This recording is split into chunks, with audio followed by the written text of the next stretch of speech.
First and foremost, I want to say congratulations to my daughter and Santa Clara Vanguard for an amazing season. It's the first time in my life that I ever got to witness, albeit from a distance, the energy and passion and effort that these kids, most of them are adults, put into this program. And if you know anything about band camp, I always make fun of it. Totally don't understand the passion behind it, but I appreciate the energy and the time and the effort and everything about what they do. And yeah, I don't get it. My daughter came to me 3 years ago and said she wanted to try out for color guard. Sure, go ahead, whatever. And then she got into it. And the next year she made weapons. And the next year she was a captain. This year she graduated high school and she went to this. And this is part of Drum Corps International. And these kids, tens of bands with hundreds of kids in each band and a slurry of staff all get together every year and put this performance out. And they compete. And Vanguard this year unseated Blue Devils. There's a lot of blue teams. And that team had played second or third every year except for this year for the last 20 years. Vanguard unseated them, much to the efforts of the kids, but also the staff and their positive reinforcing attitude. Call them kids, but they're adults, right? They're young adults. This is something that's going to go with them for the rest of their lives. And Lexi came home and she was amazingly much more confident, excited, looking towards the future. And it's expensive. It's not cheap. But the result that came out of Lexi, her first year, watching her grow, watching her sprout into a motivational adult and buy into the cult of personality that this is, it's an amazing thing. So shout out to my daughter, Lexi. Shout out to Vanguard for making third place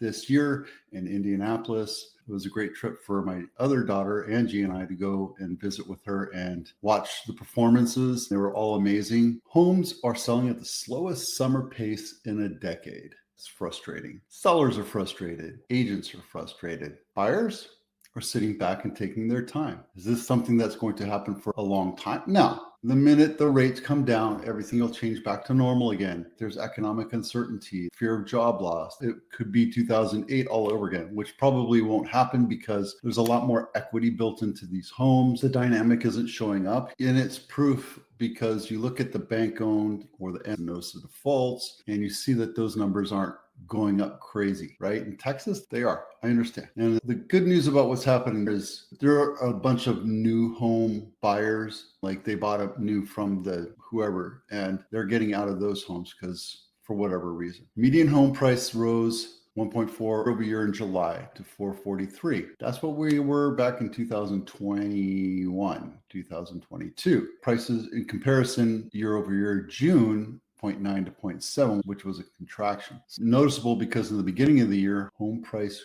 growth was shrinking. So people are getting used to it. Now they're going to buy, but they're coming in and buying at their terms. Buyers have the power right now because home sales have slowed. They're not having to hope and pray and put $400,000 over on a piece of crap house. The good news for buyers is that while home prices are rising, mortgage payments have started to come down. It's true. We're seeing interest rates come down just like 1/10 of a point. I had this discussion with a buyer yesterday. He's a cash buyer, so he's not really into this. But the idea is when we're in parity, buyers are at about 5.5%. Sellers can start to command those variables again, as is sit in the house for 3 months, contingencies, that kind of thing. Today, it's a little bit different. You have to work with buyers. You have to listen to them. You have to give up concessions to make sure that the house sells. And that's just how it is. Home buyer competition remains scarce and some buyers are backing out of deals. It's true. We have a lot of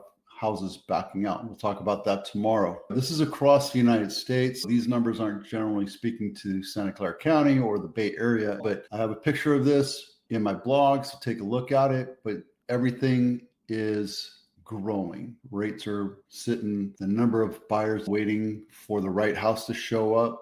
Like my buyer that I talked to yesterday, he's buying down in Monterey and he was going to buy a brand new house, but he didn't like the idea of having to drive to downtown where his house was. So now we're back to the drawing board and now we're looking for homes closer to a place where they can walk to dinner, etc., taking their time today. In Dallas, you'll see houses sit on market. There's a huge explosion of supply. We're not really seeing that. We're seeing our inventory actually shrink, which we'll get to in a minute. Los Gatos house of the week, not my listing. Mariposa, 4.5 million, 4-bedroom, 4.5 bath, 2,300 square feet. And this is a Winchester mystery house of a house. It just keeps growing and growing and growing. Originally only a 2-1, but then they punched out a couple walls and added to it and went up. Nice house. And they have a floor plan. Yeah, they have floor plans. Good for them. It's a whole lot of house. Gatos. If you haven't done so yet, everybody's downloading this thing and I'm doing a lot of follow-ups. So home inspection checklist.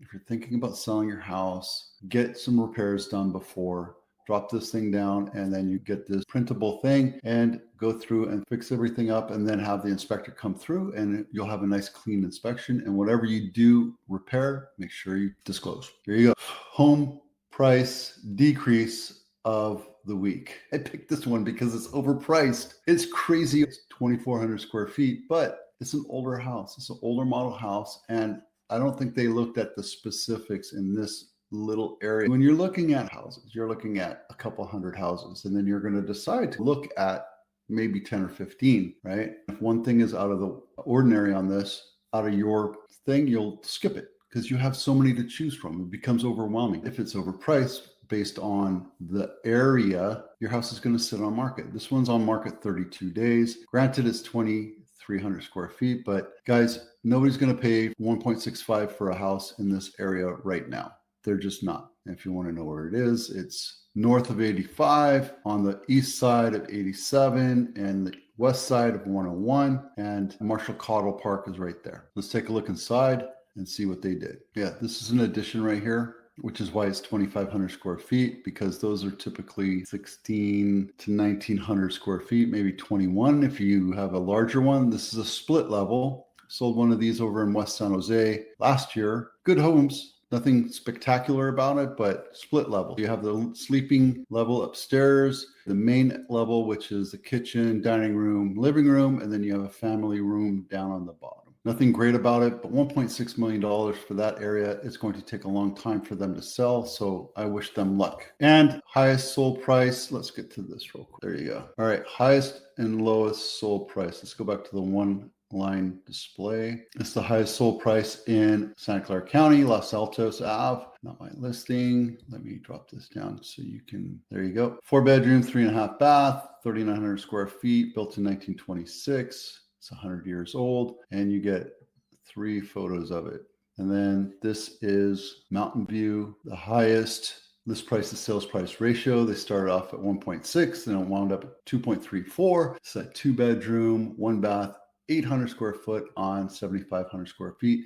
And I can bet you dollars to donuts that this is going to get torn down and they're going to put a mini mansion on it. The seller was smart and they listened to the agent. They dropped down the price down to something where they can attract buyers. If you are not attracting buyers, you're pushing off buyers. Yesterday, I did a talk about you have one shot to sell the house, to have that buyer fall in love with your house. And if you come in and you have your house overpriced based on the condition and market location, you're going to lose that buyer because he's got so many other houses to look at.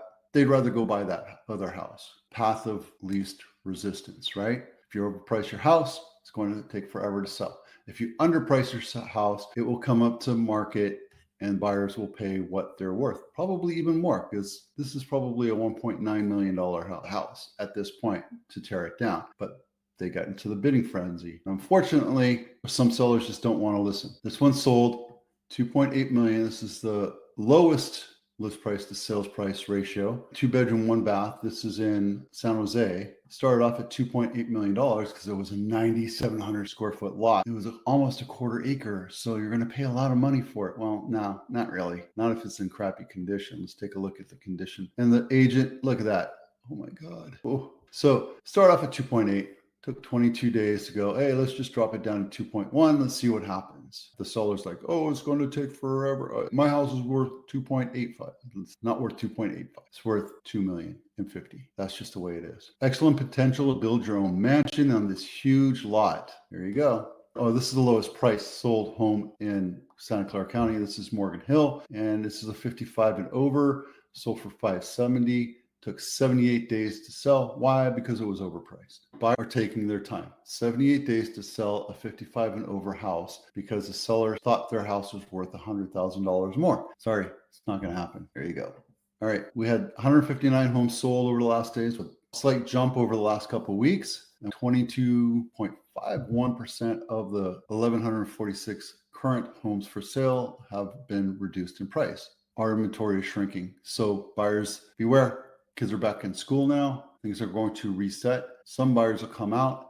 FOMC is set to testify at the end of next month, September. Pricing will still be a problem until then. If they drop the interest rate down 0.25%, it's going to help a little bit. But my opinion of 22 years of real estate is you need to drop it down 0.5% to reinvigorate this market. You need to bring it down to